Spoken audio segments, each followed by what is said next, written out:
ఉభయ తెలుగు రాష్ట్రాల్లోని మామిడి తోటలు చాలా వరకు నిండు పూత దశలోనూ పిందె దశలోనూ ఉన్నాయి. ఈ దశలోనే రైతులు అప్రమత్తంగా వ్యవహరించాలి. ఇప్పటికే తోటల్లో పొంచి ఉన్న తేనె మంచుతో పాటు బూడిద తెగులు, ఆకుమచ్చ తెగుళ్ల తాకిడి మరింత పెరిగే ఆస్కారం ఉంది. వీటి నివారణకు తప్పక సస్యరక్షణ చర్యలు చేపట్టాల్సి ఉంటుంది. వీటి నివారణతో పాటు అధిక దిగుబడికి ప్రస్తుతం పూత పిందె దశలో ఉన్న మామిడి తోటల్లో చేపట్టాల్సిన సస్యరక్షణ చర్యలు వివరిస్తున్నారు ఆచార్య ఎన్జీ రంగా వ్యవసాయ విశ్వవిద్యాలయం, పార్వతీపురం, మన్యం జిల్లా రస్తాకుంటబాయి కృషి విజ్ఞాన కేంద్రం శాస్త్రవేత్త డాక్టర్ శ్రీనివాసరాజు. మామిడిని ఆశించే పురుగుల్లో అతి ముఖ్యమైనది తేనెమంచి పురుగు. ఈ తేనెమంచి పురుగు మామిడి తోటల్లో సంవత్సరం పొడవునా ఉంటుంది. కానీ దీని ఉధృతి మాత్రం ఇప్పుడు నవంబర్, డిసెంబర్, జనవరి, ఫిబ్రవరి, మార్చి వరకు చాలా ఎక్కువగా ఉంటుంది.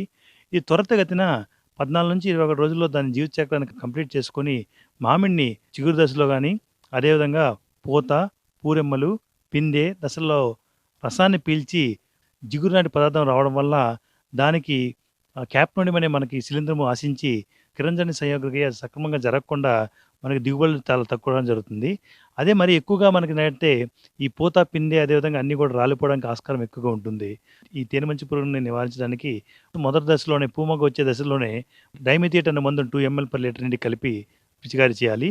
ఇవి ఎక్కువగా ఉన్నట్టయితే లాంబ్డా సైలోథ్రిన్ మందు 0.6 ml ఒక లీటర్ నీటికి, లేదంటే ఈ ఇమిడాక్లోపిడ్ అనేది 0.3 ml ఒక లీటర్ నీటికి, థయోమెథాక్సమైడ్ మందు 0.3 grams ఒక లీటర్ నీటికి, లేదా ఇంకా ఎక్కువగా ఉన్నట్టే ఈ బుప్రోఫెజిన్ అనే మందు 1 లేదా 2 ml ఒక లీటర్ నీటికి కలిపి మనం దశల వారీగా మార్చుకొని 15 రోజుల నుంచి 20 రోజుల వ్యవధిలో మనం స్ప్రే చేసినట్టయితే ఈ తేనెమంచి పురుగును మనం సమర్థవంతంగా నివారించవచ్చు.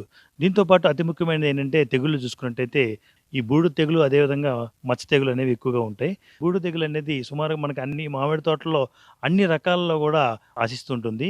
ఈ బూడిద తెగులు అనేది సాధారణంగా మనకి పూల రెమ్మల మీద, పూల మీద, అదేవిధంగా కొత్తగా వచ్చే పిందెల మీద ఆశించి మనకి నష్టపరుస్తుంటుంది. తెల్లటి బూడిద లాంటి పదార్థం అనేది ఏర్పడుతుంది. ఇది ఎక్కువగా అయినట్టయితే మొత్తం పూతంతా మాడిపోయినట్లు అనిపిస్తుంది. సో దీన్ని నివారించడానికి ఏం చేస్తామంటే మనం వెటబుల్ సల్ఫేట్ నీటిలో కరిగే గ్రంథకమును 3 గ్రాములు ఒక నీటికి కలిపి పిచికారీ చేయాలి. అదే కాకుండా ట్రైడోమార్ఫ్ అనే మందును అయితే 1 ml లేదా హెక్సాకోనజోల్ అనే మందును 2 ml కలిపి పిచికారీ చేసుకున్నట్లయితే మనం దీన్ని సమర్థవంతంగా నివారించవచ్చు. ఈ మచ్చ తెగులు ఏంటంటే మనకు ముఖ్యంగా ఏంటంటే ఈ మామిడిలో ఆకులపైన గోధుమ రంగుల మచ్చలు ఏర్పడతాయి. అది చివరికి ఎండిపోయి మొత్తం అంతా కూడా రాలిపోవడం జరుగుతుంది. ఇది పూల మీద, పూరెమ్మల మీద, అదేవిధంగా కాయ మీద, పిందెల మీద నల్లటి మచ్చలు అనేవి ఏర్పడతాయి. దీని నివారణకి ఏంటంటే మనం హెక్సాకోనజోల్ అనే మందును 2 ml ఒక లీటర్ నీటికి పిచికారీ చేయాలి. ఇది కాకుండా క్లోరోథాలన్ అనే మందును కూడా 2 గ్రాములు ఒక లీటర్ నీటికి పిచికారీ చేసుకోవాలి. అంతేకాకుండా మనకి ఏంటంటే ఇప్పుడు ఎవరైతే పూత ఇంకా రాలేదనుకుంటే పూత కావాలనుకున్నప్పుడు ఈ పొటాషియం నైట్రేట్ అనే మందును 10 గ్రాముల లీటర్ నీటికి కలిపి పిచికారీ చేసుకున్నట్లయితే ఈ పూత అంతా కంప్లీట్గా వచ్చి దిగుబడి బాగుంటుంది.